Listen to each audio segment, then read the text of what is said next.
ভারতের সেরাদের সেরা, যাকে বিশ্ব চেনে ক্যাপ্টেন কুল নামেই। তার নেতৃত্বে ভারত জিতেছে 2 বিশ্বকাপ, কিন্তু এত কিছুর পরও কালো একটা দাগ লেগেছিল মহেন্দ্র সিং ধোনির নামের পাশে। অভিযোগ ছিল ম্যাচ গড়াপেটার।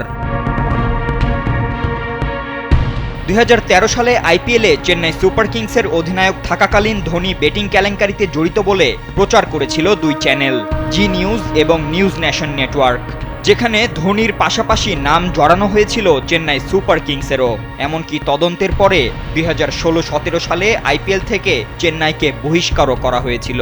তবে পরবর্তীতে 2018 সাল থেকে আবারও আইপিএলে খেলছে হলুদ ব্রিগেডের দল। স্যান্ডেলিনা সো, রূপচর্চায় আভিজাত্য।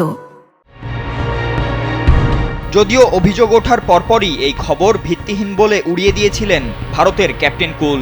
এমনকি 2014 সালে জি নিউজের তৎকালীন সম্পাদক Sudhir Chowdhury news nation network এবং তামিলনাড়ুর অবসরপ্রাপ্ত আইপিএস অফিসার সম্পদ কুমারের বিরুদ্ধে করেছিলেন 100 কোটি রুপির মানহানির মামলাও।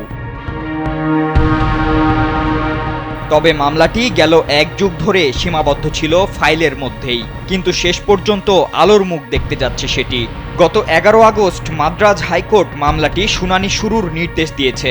ধোনির তারকা পরিচিতি এবং আদালতে তার সরাসরি উপস্থিতির কারণে জনসমাগম বা নিরাপত্তাজনিত সমস্যা এড়াতেই আদালত এক অ্যাডভোকেট কমিশনার নিয়োগ দিয়েছেন, যিনি প্রায় 1 যুগ আগের মামলায় কোর্ট চত্বরের বাইরে ধোনির সাক্ষ্য গ্রহণ করবেন।